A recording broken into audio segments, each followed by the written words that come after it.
കാരണം BJP ഇന്ന് ജനങ്ങൾക്ക് ആവശ്യമാണ്. കാരണം നാട്ടിൽ ജീവിക്കണമെങ്കിൽ, സ്വൈരമായി നമുക്ക് ജീവിക്കണമെങ്കിൽ BJPൻ്റെ ഭരണം വന്നേ പറ്റൂ. കുറേ കാലങ്ങളായി സ്വാതന്ത്ര്യത്തിന് ശേഷം ഇവിടെ മാറി മാറി ഭരിച്ച ആളുകൾ ഈ കേരളത്തിനെ എവിടെ കൊണ്ട് എത്തിച്ചു എന്നുള്ള ജനങ്ങൾ നോക്കിക്കാണാൻ തുടങ്ങി.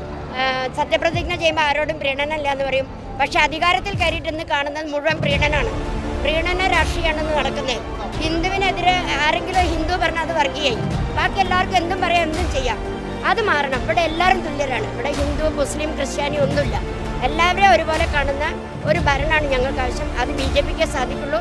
അതുകൊണ്ട് BJP അതിൽ യാതൊരു സംശയമില്ല. പേരിനും പ്രശസ്തിക്കും വേണ്ടിയിട്ടല്ലല്ലോ ചെയ്തത്.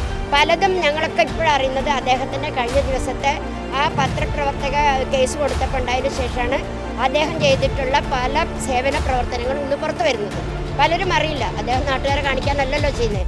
അദ്ദേഹം ചെയ്യുന്ന നല്ല എത്രയോ ആളുകൾക്ക് ഉപകാരമായിട്ടുണ്ട്. എത്രയോ കുടുംബങ്ങൾ രക്ഷപ്പെടുന്നുണ്ട്.